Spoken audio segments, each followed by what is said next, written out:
Childless mountain man bought 4 orphans for $5, froze when the girl knew his dead wife's song. That's the line folks whisper when the snow starts to fall. A quiet man with no kin, no reason to speak, until a girl barely taller than his rifle sings a tune no one else should know. What started as a strange mercy at a backwoods auction stirs up something buried deep, something the mountains remember, even if the town pretends to forget. But now, with storm clouds rolling in and boots gathering at the door, one man must decide if he'll face the truth or lose the only thing left worth saving. What does a broken man do when the dead speak through a child? Your comments remind me that we're not alone in feeling deeply. If loyalty, second chances, and human dignity mean something to you, then you're right where you belong. The morning frost crackled under Elias Brannock's boots as he led his loaded pack mule through Glory's muddy main street. His weathered face, lined from years in the mountain air, drew curious glances from townsfolk hurrying past in their wool coats and knit scarves. The trading post would give fair prices for his pelts, but something else caught his attention first: a growing crowd near the white-painted church. "Step right up, good Christian folk," a reedy voice called out. "Do the Lord's work and give these poor orphans a proper home."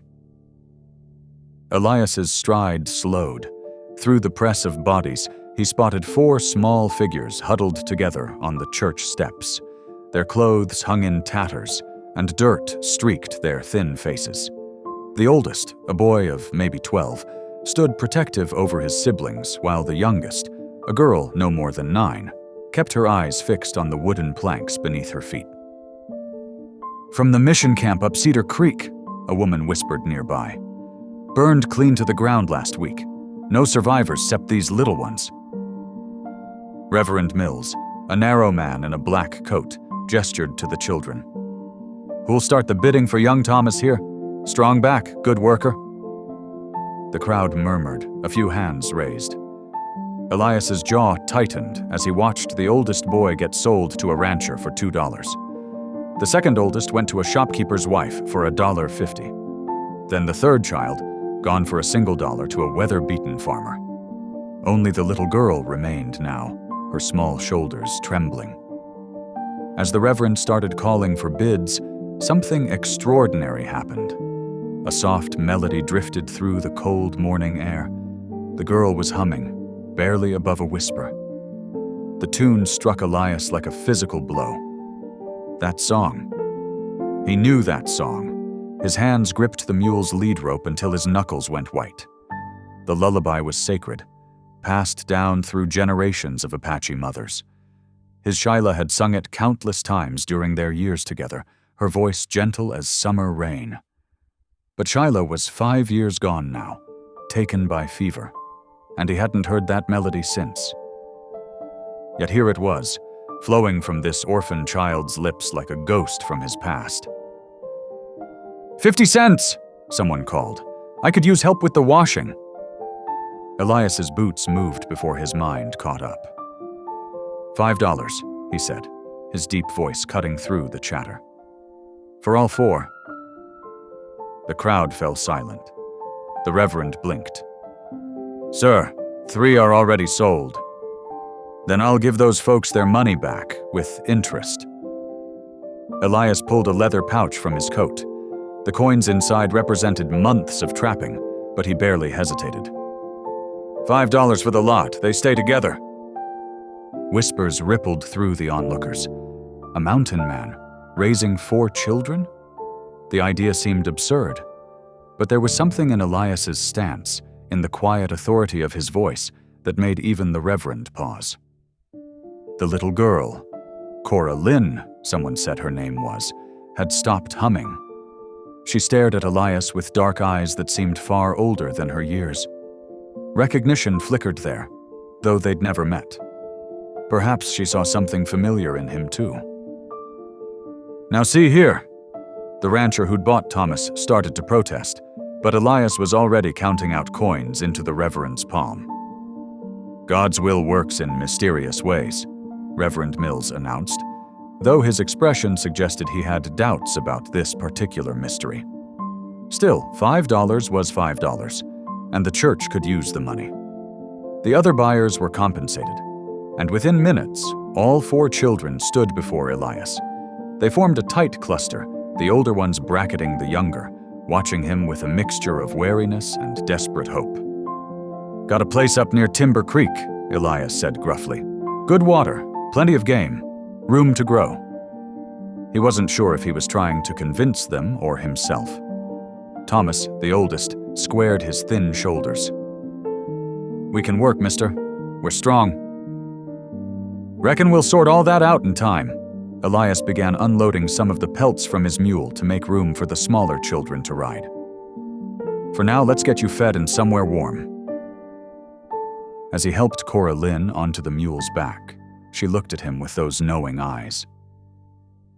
"That song," she whispered. "My mama learned it from her mama. Said it was special." Elias's throat tightened. "Your mama was right about that," he managed.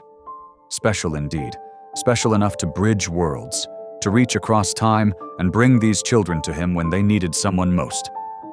The crowd dispersed as Elias led his newfound family toward the trading post.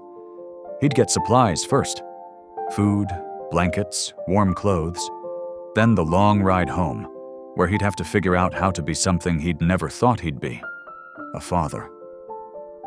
Behind him, he heard Cora Lynn's soft voice start the lullaby again, and this time the sound didn't bring pain.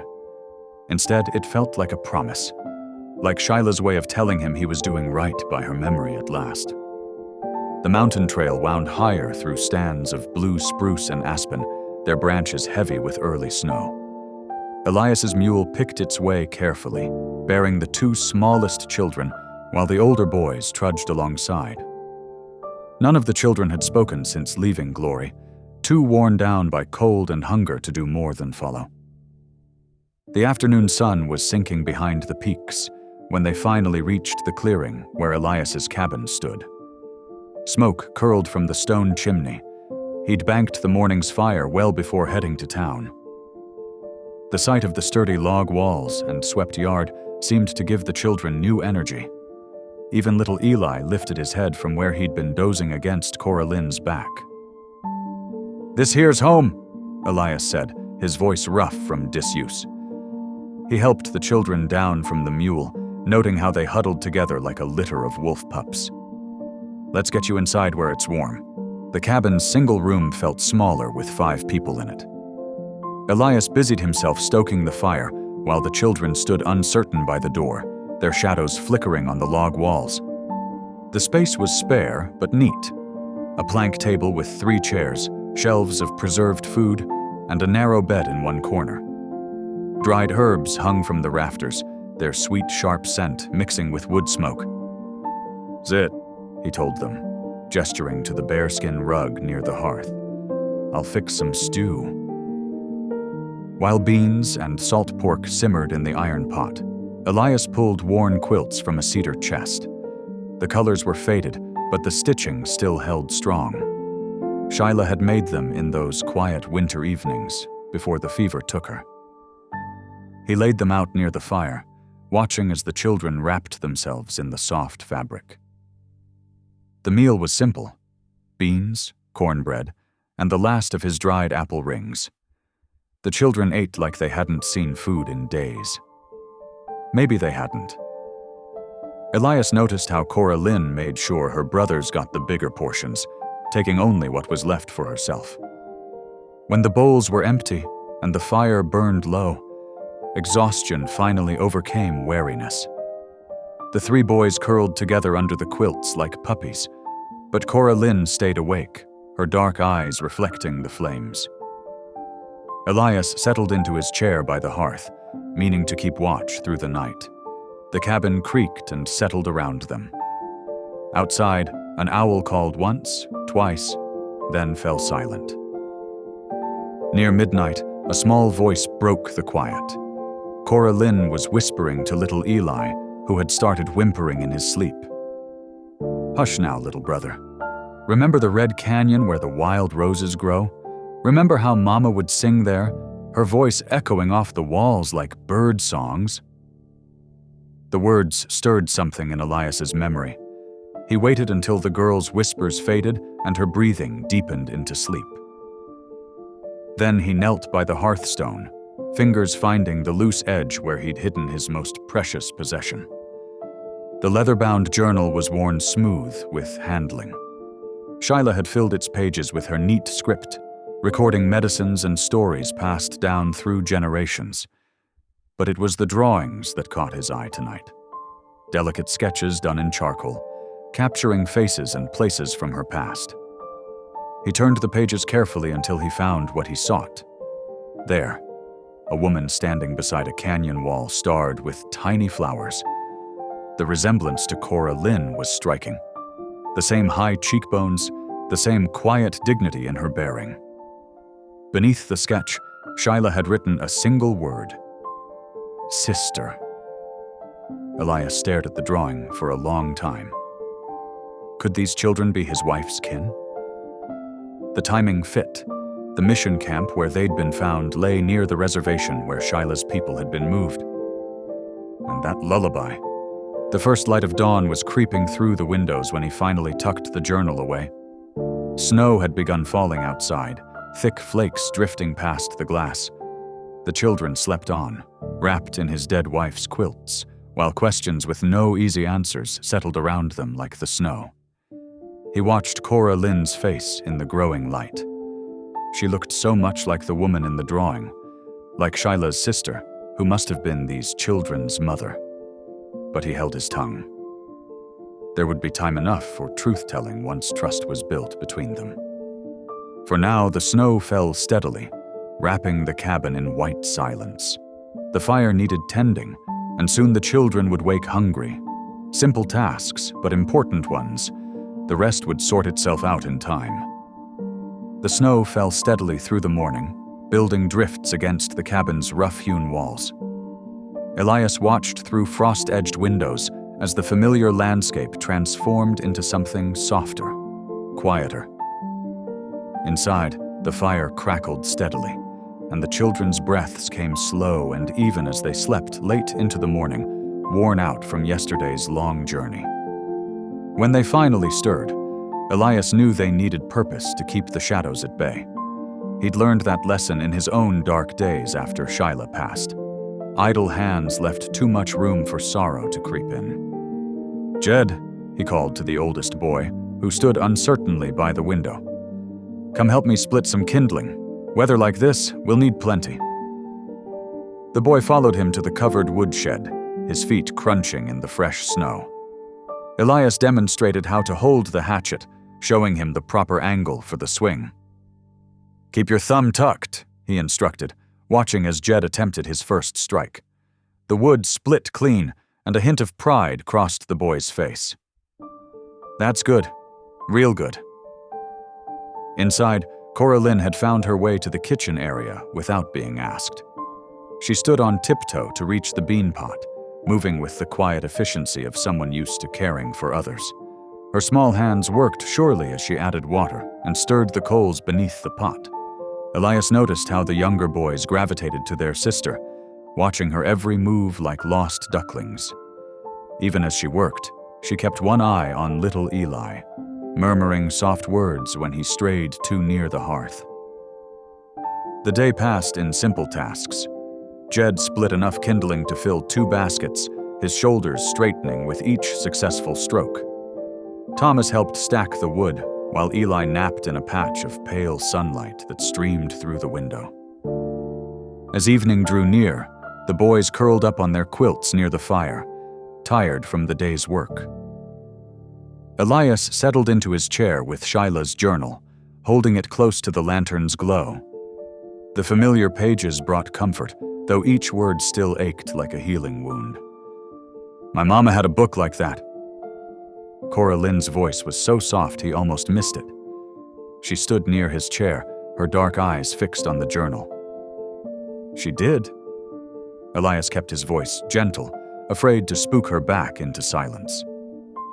The girl nodded. "She wrote in it every day, about medicines and stories. She said it was important to remember the old ways, even after...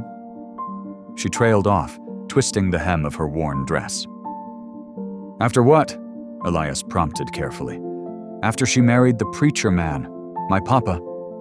Cora Lynn's fingers stilled. He had blue eyes, like the summer sky. Mama said love doesn't care what color eyes you have.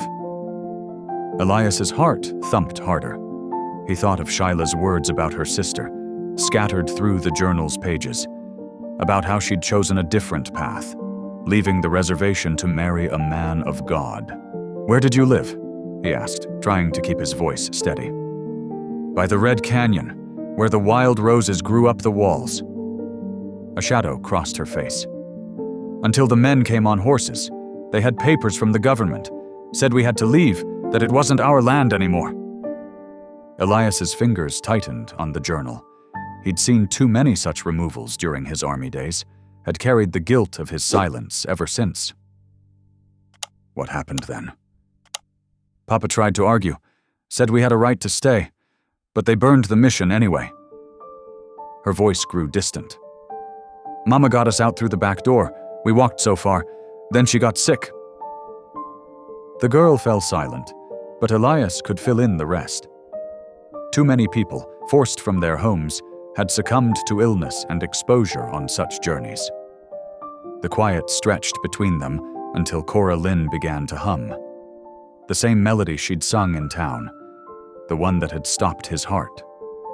As she gained confidence, words in Apache joined the tune, a lullaby about stars showing the way home.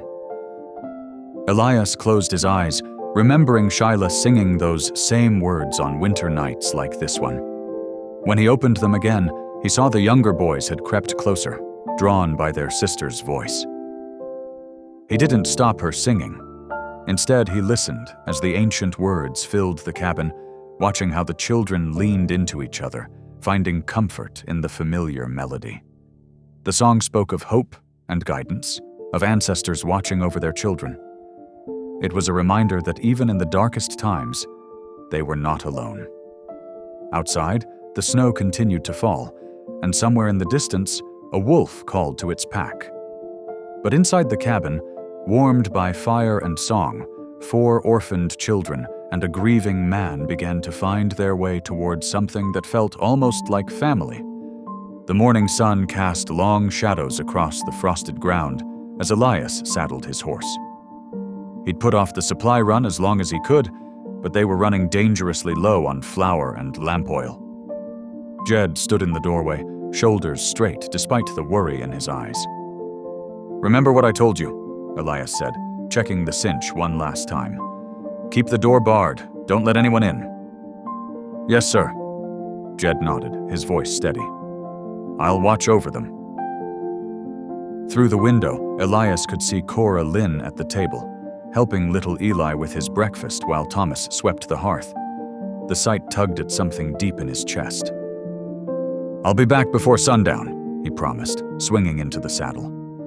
The leather creaked beneath him as he turned his horse toward town.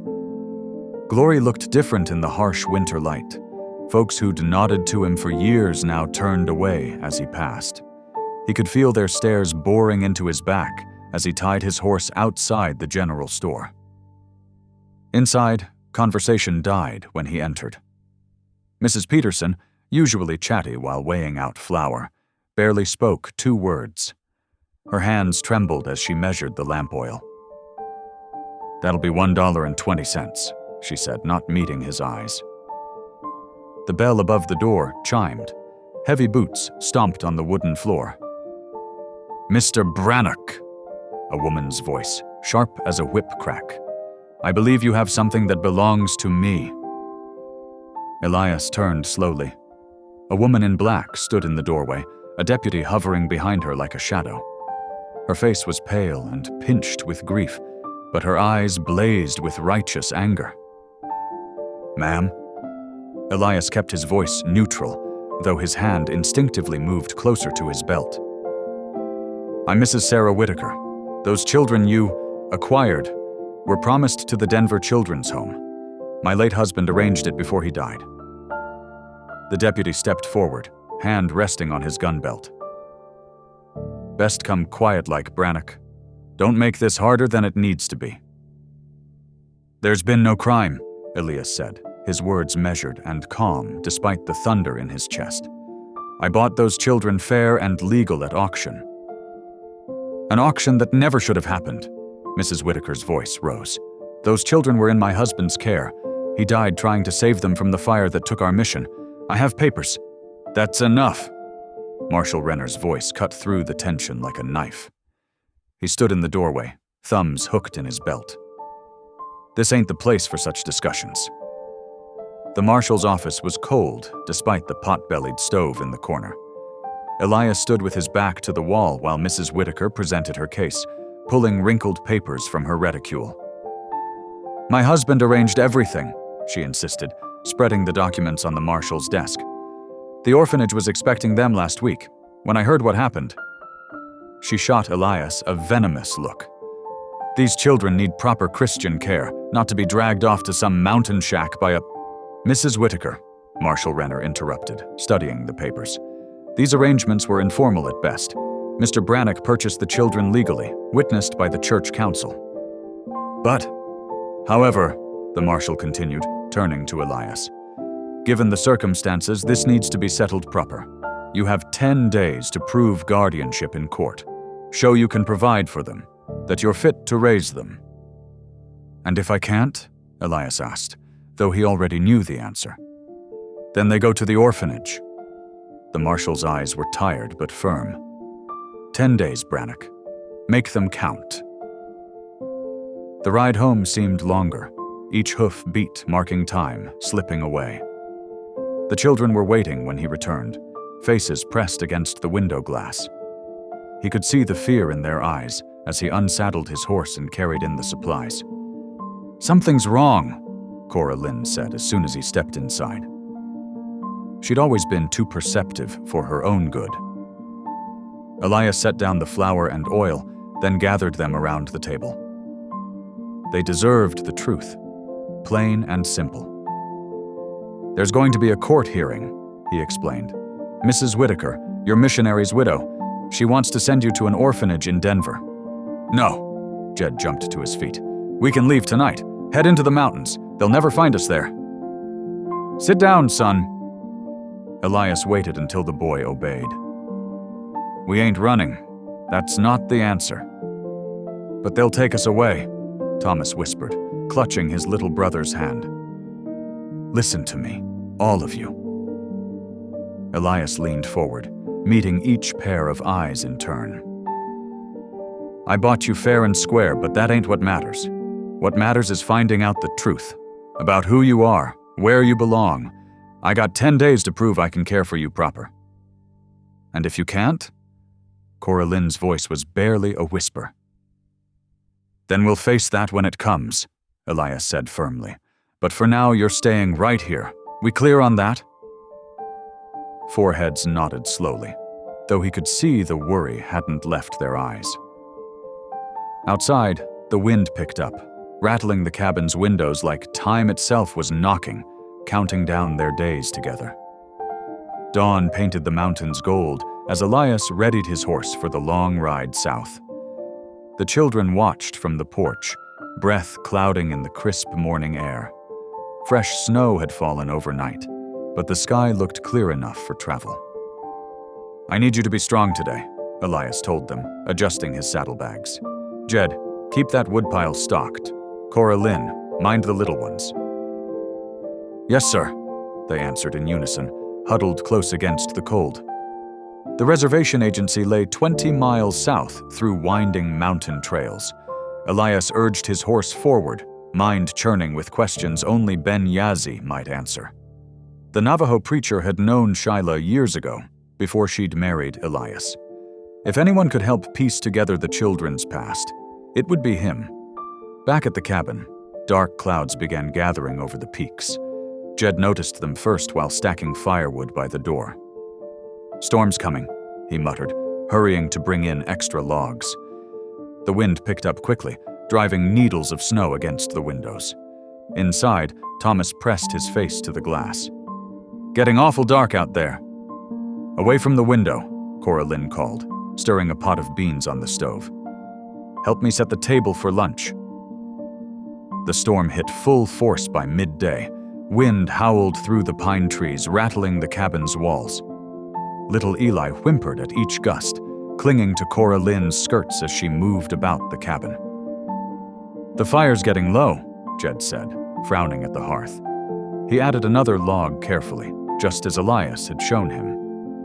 Sparks danced up the chimney. When Eli began to cry in earnest, Cora Lynn gathered him into her lap in the rocking chair.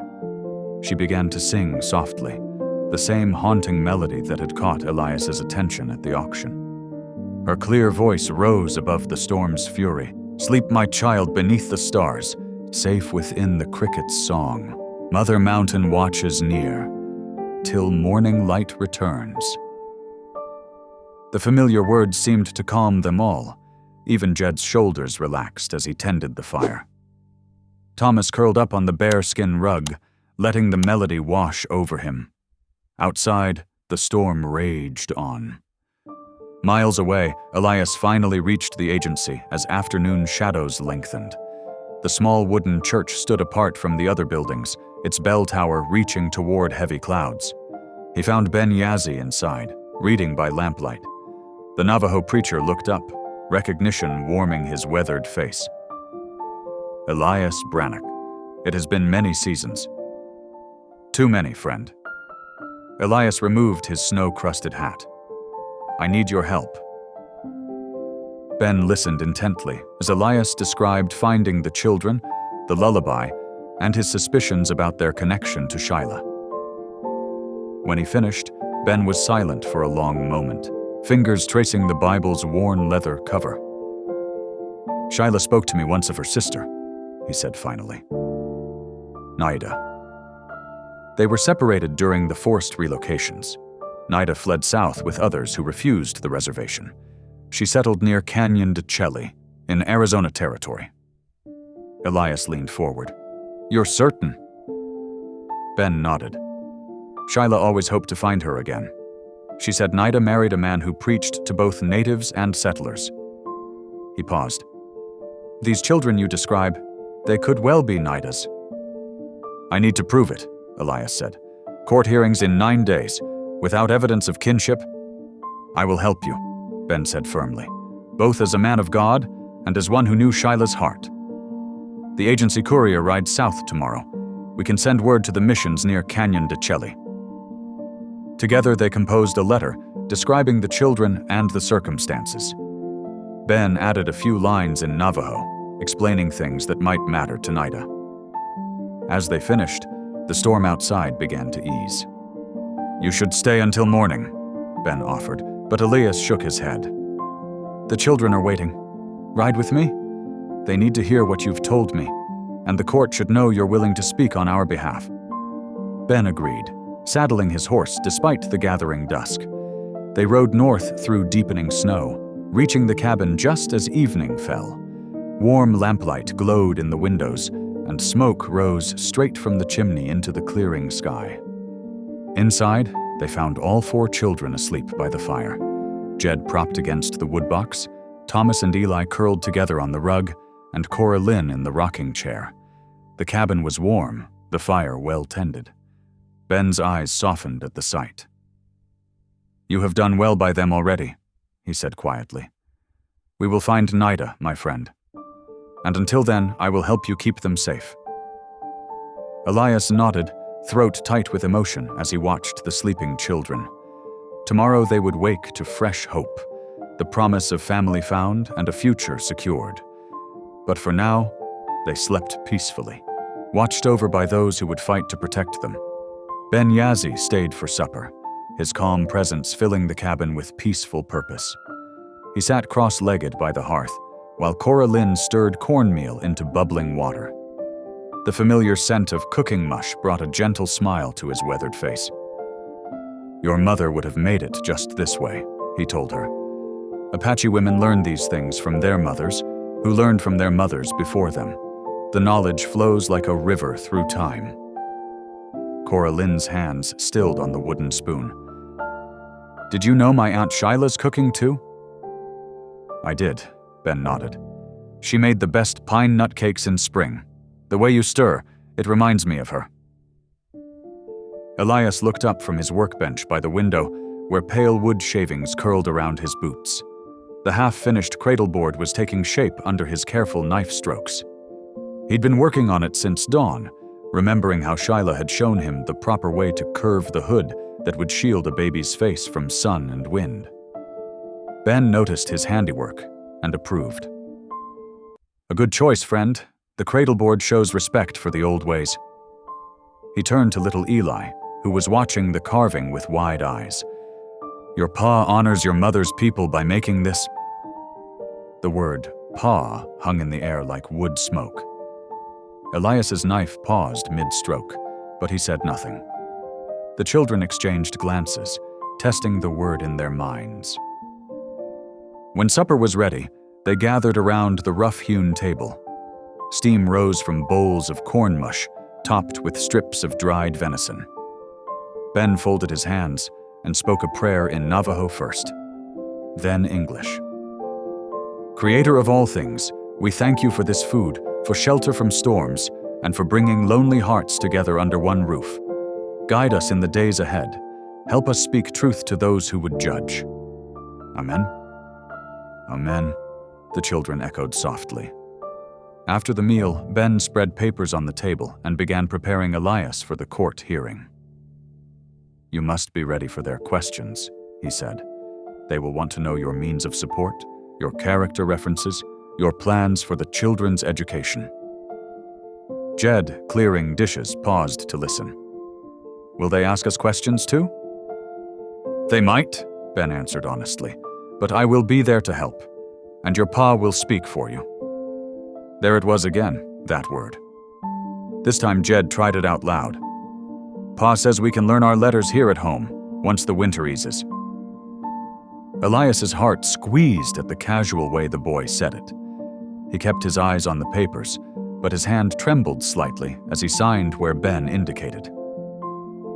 As evening deepened, Ben taught them more about Apache traditions, the importance of family ties, the sacred meanings in Cora Lynn's lullaby, the prayers said at dawn.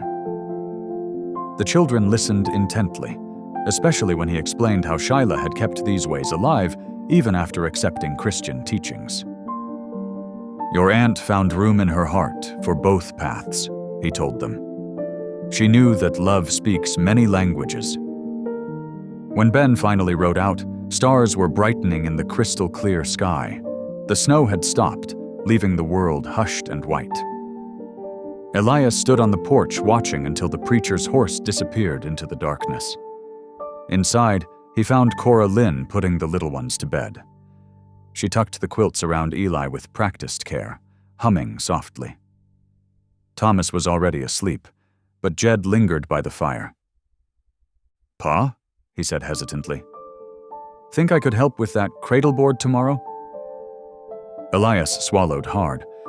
"Reckon I could use an extra pair of hands." Jed nodded, satisfied, and headed for his bedroll. Elias watched him go, marveling at how natural that single word had become in just one evening. The cabin grew quiet, except for the pop and crackle of burning pine. Elias returned to his carving, working by lamplight until only he and Cora Lynn remained awake.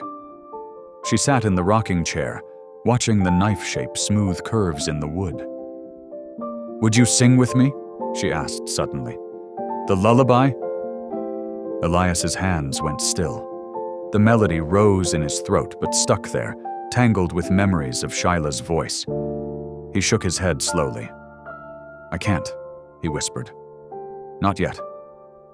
Cora Lynn rose from the rocker and came to stand beside him. Without a word, she leaned against his shoulder, accepting his silence. Her small hand covered his where it rested on the cradleboard.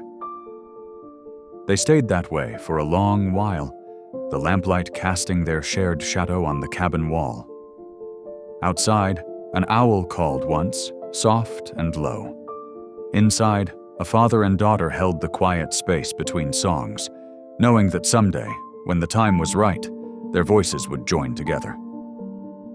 The marshal's office smelled of wood smoke and coffee when Warren Dantry swept in, bringing a gust of cold air with his entrance.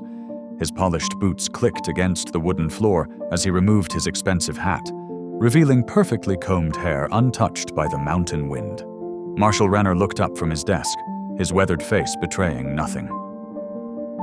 "What brings a railroad man all the way to glory in this weather?" Dantry pulled up a chair, his smile practiced and smooth. "Progress, Marshal. The Denver and Rio Grande Western is pushing through these mountains by spring, but we've hit a small complication." He withdrew a folded map from his leather portfolio, spreading it across the desk with manicured fingers. "This spring here," he said, tapping a spot marked in blue ink, "is critical for our steam engines. The surrounding land was supposed to be cleared months ago." His smile tightened. "Instead, we find a squatter, this trapper, Brannock, who's taken in those mission orphans." The marshal studied the map, his jaw working slowly. "Elias Brannock's had legal claim to that homestead for 15 years. Has he now?" Dantry's voice dripped false concern. "Our records show no formal deed, just a verbal agreement with the previous Indian agent, who's long dead, hardly binding." He leaned back, adjusting his silk tie. "Those children deserve better than a mountain hermit's cabin, don't you agree? A proper orphanage in Denver, perhaps." Marshal Renner's eyes narrowed, but before he could respond, Dantry produced an envelope. "The railroad would be grateful for your discretion in this matter. Very grateful." The marshal stared at the envelope for a long moment before speaking. "There's a court hearing in 8 days. I suggest you take it up there." He turned back to his paperwork, dismissing the railroad man without another word. Dantry's smile never wavered as he replaced his hat. "Indeed we shall, Marshal. Indeed we shall." Miles away at the homestead, Elias sat at his table surrounded by papers, property markers, trading receipts, and the few legal documents he'd accumulated over the years. Ben Yazzie had ridden out at dawn to gather witnesses from the reservation who remembered Shyla and her family connections. "The tribal elders keep these histories in their minds," Ben had explained before leaving. "They remember who married whom, which children belonged to which clan. But," he'd hesitated, "the white man's court may not value such testimony." Now Elias sorted through his proof of residence, while Jed and Thomas cleaned the cabin's small windows, letting in what light they could through the falling snow. Cora Lynn sat nearby, mending a torn shirt with careful stitches. "What happens if the court don't believe us, Pa?" she asked quietly. Elias looked up, meeting her worried eyes. "Truth's truth," he said firmly. "Don't matter if some folks won't see it." That evening, after the younger boys were asleep, Elias did something he'd never done before. He took out Shyla's journal and began reading aloud. His voice was rough at first, unused to shaping such tender words, but it steadied as he continued. "The mountains speak differently in spring," he read. "The wind carries medicine songs through the pines, and the creek remembers old stories in its rushing." Cora Lynn and Jed sat transfixed, hearing their aunt's thoughts come alive. She wrote of gathering herbs, of teaching Elias their uses, of praying over a sick child in the reservation camp. Through her words, they glimpsed the woman who had loved this land and this quiet man who now cared for them. Snow continued falling outside, thick and steady.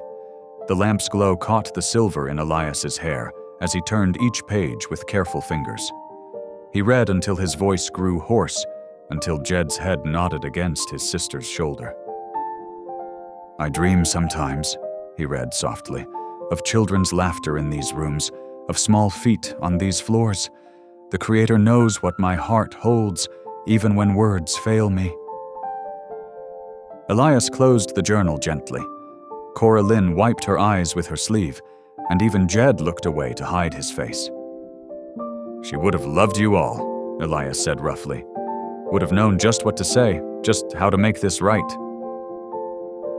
"You're making it right, Pa," Cora Lynn whispered. "You already are."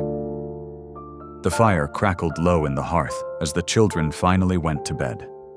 Elias stayed up, staring at the snow through the window, unaware of the forces gathering against them in town. His mind was on Ben's warning about the court, on all the ways white men's laws could tear apart what belonged together. He touched the journal's worn cover, remembering Shyla's quiet strength. Whatever came, he would face it with the same dignity she had shown him. These children were his family now. No railroad man's gold or judge's gavel could change that truth. The Glory Courthouse stood small but proud against the winter sky, its wooden steps creaking under the weight of townsfolk gathering for the hearing.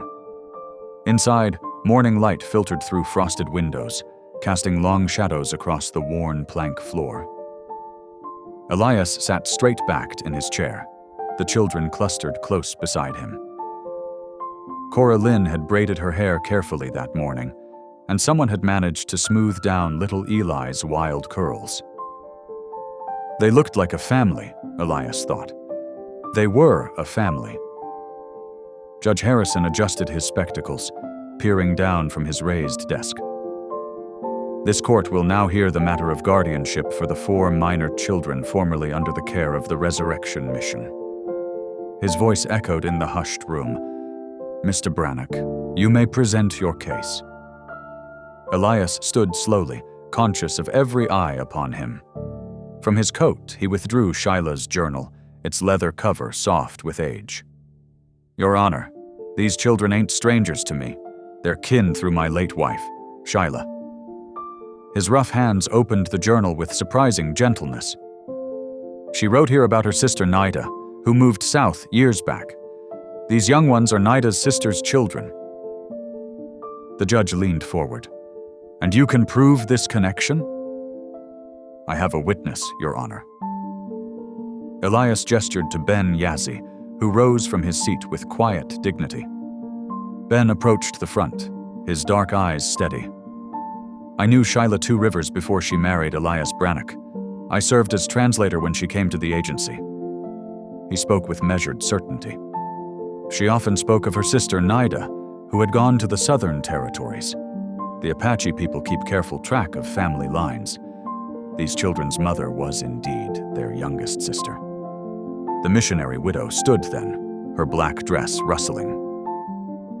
Your Honor, this is mere hearsay. We have arrangements with a fine orphanage in Denver. These children need proper Christian guidance, not... She glanced dismissively at Elias. Not a mountain man's primitive cabin. Murmurs rippled through the courthouse. Judge Harrison raised his hand for silence. The court recognizes the mission's interest in the children's welfare. However, if there are living relations... If I may, Your Honor. Cora Lynn's small voice carried clearly in the quiet room. She stood, smoothing her worn dress. I'd like to sing something my mama taught me, that her sister taught her.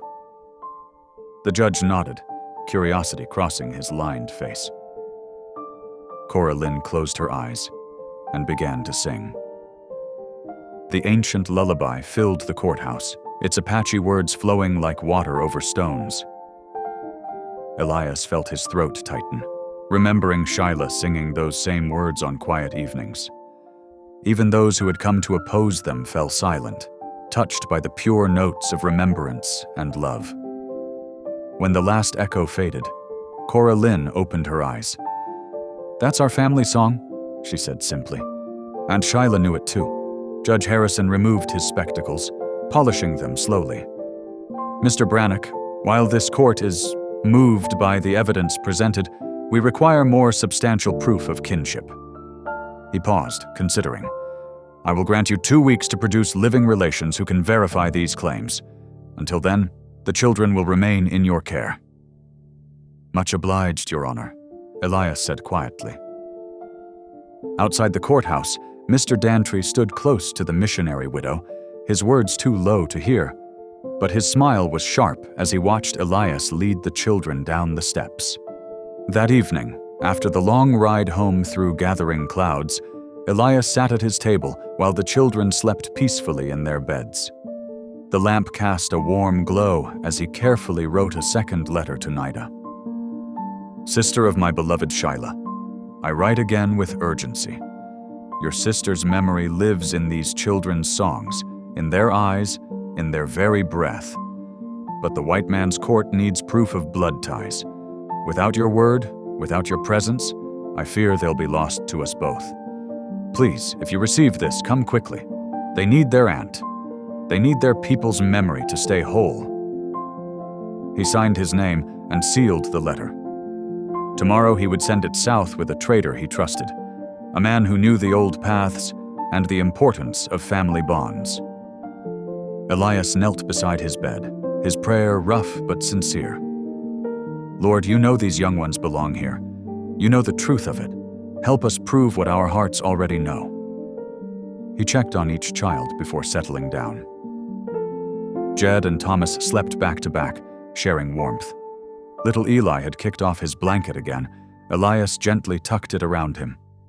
Coraline lay peaceful, one hand curled near her face like Shyla used to sleep. The cabin was quiet, except for the soft breathing of children and the occasional pop from the dying fire. Outside, snow began to fall again, adding another layer to the white blanket covering the mountain. Somewhere far to the south, Elias prayed. A woman named Nida would read his words and remember her sister's song. The winter days settled into a gentle rhythm at the cabin. Elias watched the children discover simple joys. Jed teaching his brothers to sled down the gentle slope behind the house, their laughter echoing through the pines. In the evenings, they gathered close to the hearth while he read from Shyla's journal, the flames dancing across their attentive faces. Coraline learned to brew pine needle tea the way Shyla had shown him, careful to strain the needles just right. The warm, citrusy scent filled the cabin, bringing comfort against the constant chill. Even little Eli had stopped asking for before and started calling this place home. On the fourth afternoon, as weak sunlight filtered through clouds, hoofbeats approached. Elias looked up from mending Jed's boot to see Deputy Matthews riding up, followed by a canvas-covered wagon. His stomach knotted at the sight. Got orders from Judge Harrison, Matthews said, pulling a folded paper from his coat. Children are to be placed in protective custody pending final hearing. That ain't right, Elias protested, his voice rough. We were given 2 weeks. New evidence presented. Judge says they go now. The deputy's hand rested on his holster. 2 other men climbed down from the wagon. Coraline gathered the little ones close, her eyes wide with fear. Jed stepped forward, fists clenched. We ain't leaving our pa— When Matthews reached for Thomas, Jed swung hard, landing a solid punch to the deputy's jaw. Run! He shouted to his siblings. But the other men were ready. They grabbed the children as Matthews recovered, twisting Jed's arms behind his back. The boy kicked and thrashed, screaming defiance. Elias lunged forward, but Matthews's pistol stopped him cold. Don't make this worse, Brannock. You're already facing charges for interference. He could only watch, muscles straining against Matthew's grip as the men loaded the crying children into the wagon. Coraline's voice carried back to him, singing Shyla's lullaby until the wagon disappeared into the snowy pass. Matthews clapped iron cuffs around Elias's wrists. You're coming with me. The first heavy flakes began to fall as they rode toward town, leaving the cabin empty and dark behind them. By nightfall, Elias sat alone in Glory's jail, listening to the wind howl through the bars, carrying away the echoes of children's laughter. Through the iron bars of Glory's jail, Elias watched snow pile against the window. His muscles ached from the cold stone floor, but the pain of separation cut deeper. 3 days had passed since they'd taken the children. The evening guard's boots scraped the wooden floor. Got something for you, Brannock. He passed a cloth-wrapped loaf through the bars. From Sarah Miller at the general store. Elias turned the still warm bread in his hands. As he pulled back the cloth, a folded scrap of paper fluttered to his lap. His fingers trembled as he read the cramped writing, They're in the infirmary. Cora Lynn won't speak. His heart clenched. The girl who sang like a meadowlark, silent. The next morning, Preacher Ben arrived with the marshal. Community took up a collection, Ben said quietly, counting out bail money. Folks ain't all against you. Once free, Elias wasted no time. He saddled his horse and headed south, hoping to find help before the court's deadline. Ben's warning followed him. Storm's coming. Be careful, brother. For 2 days, Elias pushed through bitter wind and treacherous terrain. Frozen creeks forced long detours. His mount struggled in deep drifts. He barely slept, eating jerky from the saddle while scanning the white horizon. By the second afternoon, exhaustion clouded his vision. The horse stumbled. Elias felt himself sliding, too weak to hold on. The ground rushed up to meet him. Just before darkness took him, he saw a figure approaching through the swirling snow. A woman on a sturdy pack mule. Her dark blanket whipped in the wind as she dismounted. Through half-closed eyes, he saw the silver and turquoise medallion at her throat, identical to one Shyla had worn. Brother, she said in Navajo, kneeling beside him. I am Naida. The old ones spoke of children in danger. I heard their songs on the wind. Elias tried to speak, but consciousness slipped away. His last thought was of Shyla's sister, found at last, and the hope she brought with her through the storm. When Elias came to, he found himself wrapped in thick blankets beside a small fire. The stars wheeled overhead, crisp and bright in the mountain air. Naida sat cross-legged nearby, stirring something in a tin cup. Drink, she said, offering him the steaming liquid. Pine needle tea, good for the spirit. His hands shook as he took the cup. The familiar taste brought back memories of Shyla brewing the same remedy on cold nights. Thank you, he managed. Naida studied him with dark eyes that missed nothing. You look like a man who carries much weight. She adjusted her wool blanket against the chill. Tell me about the children. Elias described the auction, Cora Lynn's song, and the desperate days that followed. His voice grew hoarse when he spoke of them being taken. Naida listened without interruption, her face growing stern. The youngest girl, she said finally. She would be 9 summers old now. That's right, Elias sat up straighter. Cora Lynn. Naida reached into a leather pouch at her waist. My sister Shyla had twin daughters. Her weathered hands withdrew something wrapped in soft deerskin. One died before her first winter. The other lived. Elias's breath caught in his throat as she unwrapped a circular medallion woven from bright threads and adorned with tiny shells. The pattern matched one sketched in Shyla's journal. This was given to the surviving child, Naida continued, a blessing from her mother's people. She traced the intricate design with one finger. I have searched for her since the mission camp burned. The raiders, Elias said quietly, they killed her parents? Naida nodded. The preacher tried to protect them. He died first. She rewrapped the medallion carefully. But before that, there were happy years. My sister visited them when she could. The fire crackled between them as she reached for a carved cedar box tied to her saddle. These are our family symbols, she explained, opening it to reveal small carved figures, each marked with delicate patterns. They tell our story. One by one, she laid them out on a clean cloth. Elias recognized several of the designs from Shyla's careful drawings. His fingers traced a spiral pattern that matched one in the journal exactly. Your wife kept our ways, Naida said softly, even far from her people. She taught me some, Elias admitted, but there was so much I never understood. He paused, gathering courage. I failed her near the end. Should have been there when she took sick. The past is past, Naida said firmly. Now there are children who need us. They broke camp before dawn, loading their gear by moonlight. The night air bit sharp and clean as they rode north. their horses' hooves crunching through crusted snow. Nida led the way, reading the trail like a book written in shadow and starlight. Elias found himself watching her profile, so like her sister's. The same proud tilt of the chin, the same quiet grace. But where Shyla had been gentle summer rain, Nida was winter wind, direct and unstoppable. They paused to rest the horses near midnight. While Nida tended the animals, Elias knelt beside their small fire. For the first time in years, words of prayer came easily to his lips. "Lord," he whispered, "I ain't been much for talking to you since Shyla passed. Figured you had your reasons, even if I couldn't see 'em." He cleared his throat roughly. "But these children, they need something I can't give alone. Help me make this right."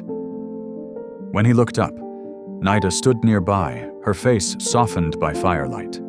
She didn't speak, but she rested one hand briefly on his shoulder before returning to her bedroll. They slept in short shifts, taking turns watching the fire. When false dawn began to paint the eastern sky, they mounted up again. The morning star hung bright above the mountains, pointing them home like a beacon. "We will reach glory by nightfall," Nida said, checking her saddle straps. "The children must not spend another night away from family." Elias nodded, hope and fear warring in his chest. "The court will want proof." "They will have it." Nida patted the cedar box secured to her saddle. "Our stories are written in more than paper and ink. They are carried in blood and bone, in songs and sacred things passed down." She smiled slightly. "And in a little girl who remembers her mother's lullaby." They rode on as the sky lightened, two figures moving through a landscape of silver and shadow. Behind them, their tracks filled slowly with fresh snow, while ahead, the path to glory waited, bright with promise in the gathering dawn. The infirmary's dim halls echoed with coughing and fevered whispers. 4 small cots lined the wall, each holding a shivering child beneath thin blankets. Cora Lynn's dark hair spilled across her pillow as she tossed restlessly, her skin burning with fever. Little Eli whimpered in the next bed, while Jed and Thomas lay quiet, their faces flushed. Sister Mary Catherine pressed cool cloths to their foreheads. "The cold and stress were too much," she murmured to the attending doctor. "Poor lambs." The door burst open, letting in a blast of winter air. Marshal Renner stood there, snow dusting his shoulders. "Sister, the judge wants them in court, now. They're too sick to—" "Bring them anyway, wrapped in blankets if you must." The marshal's eyes held an unfamiliar light. Something's happened. Across town, Elias and Nida strode into the marshal's office, their boots leaving wet tracks on the wooden floor. Nida clutched the deerskin-wrapped medallion, while Elias carried Shyla's journal and the cedar box of family symbols. "Marshal," Elias said, his voice rough with urgency, "we need the judge." Renner nodded, as if he'd been expecting this. "Already sent for him. He's reconvening court special." He studied Nida's proud bearing. "This the kin you were seeking?" "My sister's children will come home," Nida stated simply, her quiet voice carrying steel. The courthouse filled quickly as word spread. The missionary's widow sat rigid in the front row, while Mr. Dantry from the railroad lounged against the back wall, his face unreadable. Judge Harrison entered, his black robes swishing as he took his seat. The infirmary door opened again. Sister Mary Catherine led the children in, each wrapped in quilts. Cora Lynn stumbled, her eyes glazed with fever, but Jed steadied her. They huddled together on a wooden bench, shivering. "The court recognizes Elias Brannock," the judge announced. "You may present your evidence." Elias stepped forward, Nida beside him. "Your Honor, this is Nida, sister to my late wife Shyla." His voice grew stronger. "She brings proof these children are her blood kin." Nida unwrapped the medallion, its shells catching the lamplight. This was given to my sister's surviving daughter at her naming ceremony. She held it high. The pattern tells our family story. The twin daughters, one lost, one living. The judge leaned forward, adjusting his spectacles. And you claim this living daughter is… Cora Lynn, Nida said firmly. She opened the cedar box, displaying the carved symbols. These markers show our lineage. The spiral here matches the one in Shyla's journal. She traced the pattern. It is our mother's mark, passed down through daughters. From her bench, Cora Lynn stirred at the sound of Elias's voice as he read from Shyla's journal. Her fever-bright eyes focused on the medallion in Nida's hands. Recognition flickered across her face. The court will note, the judge said, that these tribal records, while not conventional, represent a legitimate… Pa? The single word, barely a whisper, silenced the room. Cora Lynn had risen unsteadily, her quilt trailing behind her like a cloak. She swayed slightly, staring at Elias. Pa, she said again, stronger this time. You came back? Elias crossed to her in 3 long strides, catching her as her knees buckled. He gathered her close, his weathered hand cradling her head. The other children pressed around him, Jed's fingers clutching his sleeve, Thomas burying his face in Elias's coat, little Eli reaching up with both arms. The courthouse fell absolutely silent. Even Mr. Dantry straightened, his cynical expression faltering.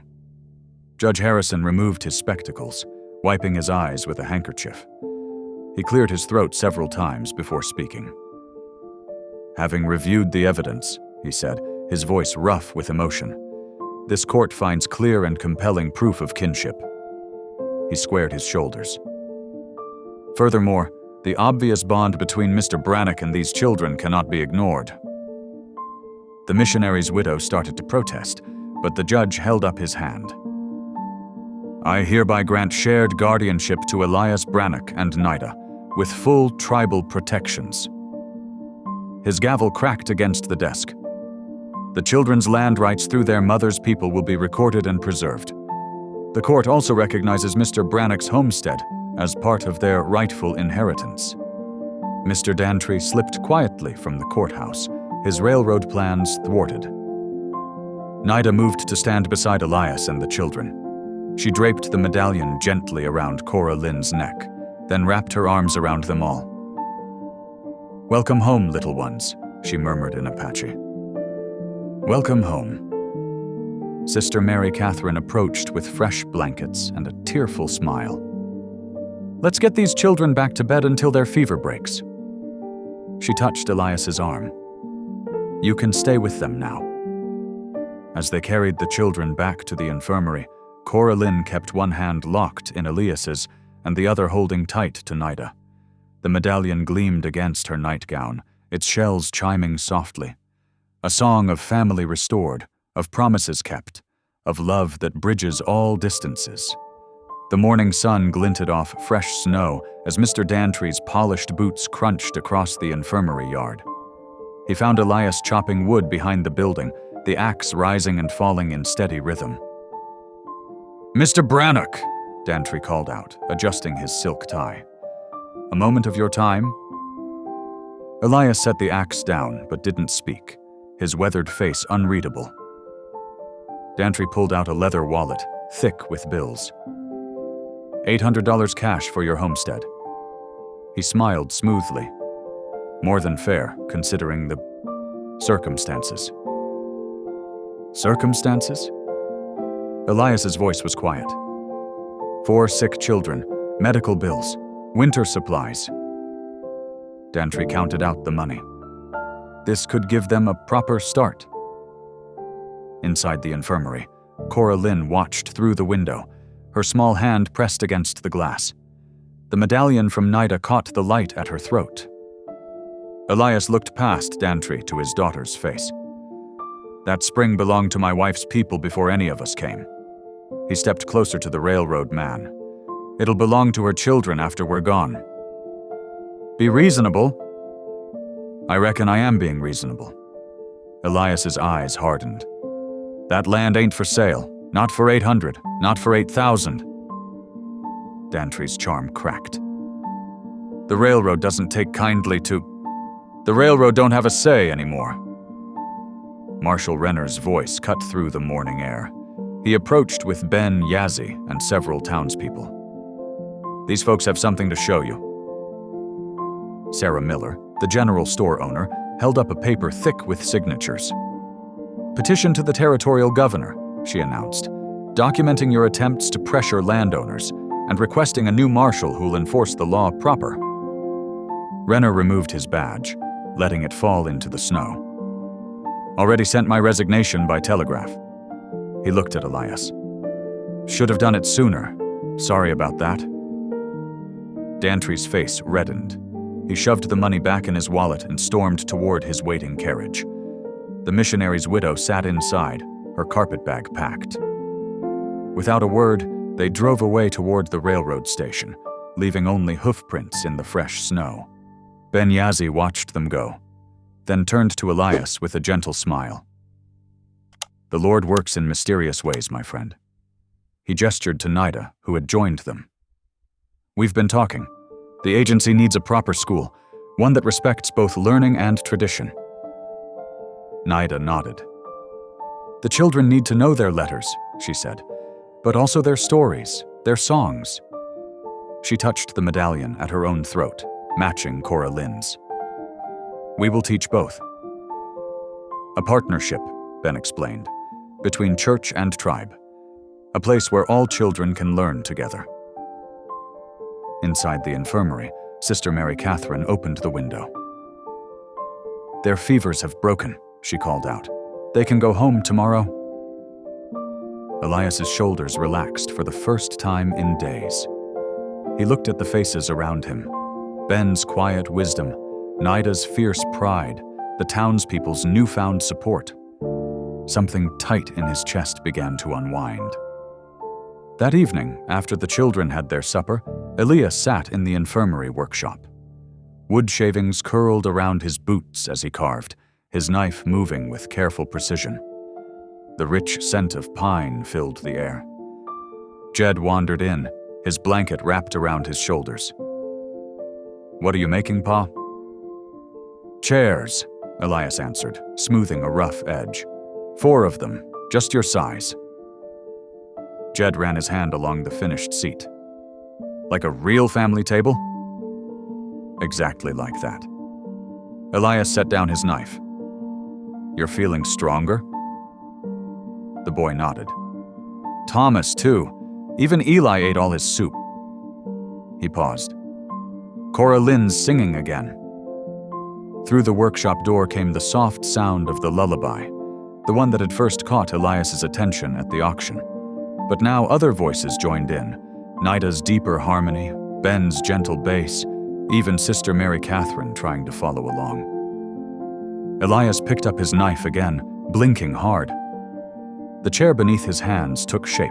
Sturdy legs, smooth seat, a carved spiral matching the one in Shyla's journal. A father's gift, built to last. Outside, snow fell in lazy spirals, dusting the window ledge with white. But inside was warmth and song, and the steady rhythm of a knife shaping wood into something new. Something like hope. Jed leaned against his father's shoulder, watching the shavings fall. We ain't leaving no more, are we? No, son. Elias wrapped one arm around him, feeling the fever's heat finally fading from the boy's skin. We ain't leaving. This is home now. Through the window, they could see the mountains rising dark against the snow-bright sky. Somewhere up there, past the white-capped pines, their cabin waited. And tomorrow, they would all ride home together, father, children, and aunt, their family restored, their future secure. The wood beneath Elias's hands was warm and alive with possibility.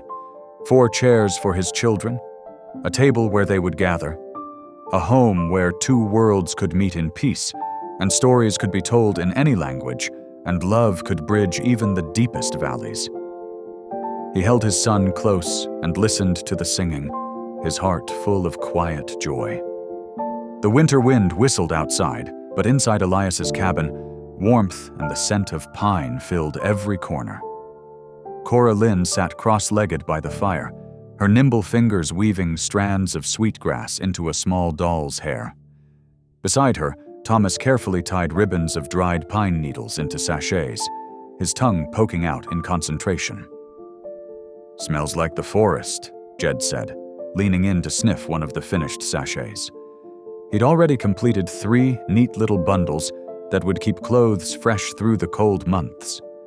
Little Eli toddled between them, collecting scraps of fabric and bringing them to Nida, who sat in her rocking chair by the hearth. She accepted each offering with grave ceremony, adding them to the growing pile in her lap. "For the celebration," Eli announced proudly, his cheeks rosy in the firelight. Elias watched from his workbench, where he'd been putting the finishing touches on a carved wooden horse for Thomas. The sight of his family gathered close made his chest tight with feeling. These walls, once so empty, now echoed with whispered secrets and children's laughter. As the sun dipped behind the mountains, they gathered around the table for supper. Steam rose from bowls of rabbit stew, and fresh bread waited to be broken. Cora Lynn, as had become their custom, began to sing the lullaby, the one that had first drawn them together that cold day in glory. The familiar melody wrapped around them like a blanket, but this time something shifted in Elias's heart. The words rose to his lips, memories of Childless singing them in this very room flooding back. His deep voice joined Cora Lynn's, trembling at first, then growing stronger. Eli clapped his small hands in delight. Jed and Thomas exchanged surprised glances, then smiled. Nida's eyes shone in the lamplight as she watched her brother-in-law finally embrace this piece of his past. The harmonies filled the cabin, the song of family, of memory, of love that bridged worlds. For the first time since Shiloh's passing, Elias felt the broken pieces of his heart knit together. Here, in this moment, surrounded by these children who had become his own, he was whole again. Thanks for tuning in.